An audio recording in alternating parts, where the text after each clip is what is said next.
vous avez quelque chose qui a toujours été là, vous pouvez vite le négliger en fait. Vous voyez pas forcément la valeur de la chose. Mais quand quelqu'un d'extérieur vous dit waouh, mais c'est fou, c'est incroyable, mais vous faites ça, etc. Là, tu te rends compte de la richesse en fait de ce que ça représente. Quand je suis partie en Angleterre, j'ai vécu en Angleterre pendant quasiment 2 ans. Quand je suis partie en Angleterre, moi, je suis partie comme une enfant de la France qui venait du Congo. Donc en France, c'était toujours, je suis congolaise, française, c'était tout le temps, ouais, tu viens d'où, mes parents viennent du Congo, je viens du Congo.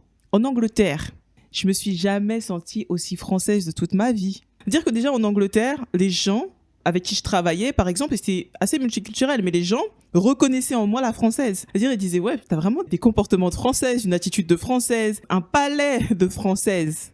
Quand j'étais en Angleterre, la baguette que je calculais pas pendant toute ma vie m'a manqué comme jamais, à tel point que quand je suis revenue, c'était le premier truc que j'ai voulu manger tous les jours non-stop. Et donc parfois, on a des choses comme ça, on a des vraies richesses, et on se rend pas compte. On se rend pas compte de ce que c'est, en fait, et de comment ça nous a construit, du bien que ça nous fait.